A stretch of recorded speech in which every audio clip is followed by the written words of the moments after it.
Greetings to one and all. Myself Dinesh Kumar MR, and now we'll be going to see on research idea report on our topic home diagnosis of COVID-19.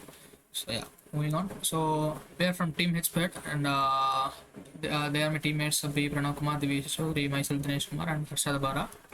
Moving on. So contents. So introduction to the idea. So our idea is basically nothing but to get the speech from the people or the person, and we'll just calculate all the necessary parameters like temperature of it, breathing rate, heart rate, and etc. So that we can come to the conclusion that whether they have been affected by COVID or not affected by COVID. So that's the basic idea. So we thought of like creating an ML model for it. So like basic artificial intelligence computations and machine learning. So with that we can achieve the following. So introduction. So we all know that what is actually COVID-19. So there's no need of much explanation, but still I'll be explaining like a bit. So it's an infectious disease caused by the SARS-CoV-2 virus, which we all know that, which had a global impact all around us due to the lockdown and etc. For 2021, we had a great loss. Everything. Yeah, so we all know that the people who are going to actually test for COVID-19, they'll be actually undergoing a test called RT-PCR test. So yeah, this is the RT-PCR test, and the result around takes up to 3 to 8 hours. Yeah. So during this time, there can be many chances that infected person can unknowingly spread the disease also. So whoever he encounters with. So there's actually a risk of it, so that it thought of we can actually minimize the current scenario in the sense current problem with it with our idea. Yeah, that's the thing.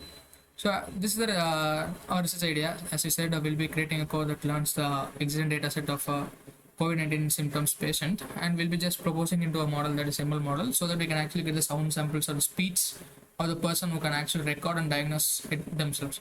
So we can just make sure that it is working and it has been identified. So we can just be testing the model who can be isolated data, and we can again with the really volunteer data, and we can also provide as said ML driven code fake news detection system also. So we are actually working on it too. Yeah, so resources are required, physical resources like hardware, in the sense we can say that cloud solution like for e-computing services and large scale servers, so that we can actually handle them, so that no compulsion of extensive hardware is required in this case. On the consumer side, they'll be like reliable on the internet connection and etc. So media resources nothing. So a non-physical thing, and the software like hosting software it will be created, so it will be created as no need to be worried about that. And medical knowledge in the case of like a good program, so that they can actually verify and pre-process the methods, so that it can be supervised by the medical staff. So as said before, we'll be getting the speech of the person, and we'll be just calculating all the necessary things like breathing rate, heart rate, blood pressure, temperature, and we'll be just concluding with the COVID-19 symptoms, and we can just clearly say they are affected or not. That is the conclusion of it. So comparing our solution with the current solutions that have been that taking RT-PCR test and being split over having a physical contact. So there will be like no human contact, human contact in the sense like no physical contact there. So there will be like less chance of spreading of COVID-19 in this case. So it will be like easy to be diagnosed, no need of human attention as said, and it is easy to be implemented also. Just ML model, you can just send the voices and we can just get the results very quickly also. Yeah, it's as said before, it is actually efficient in both cost and resources. Yeah, the scalability and our future scope is like we are hoping that we can get a better infrastructure on the diagnosis of COVID-19.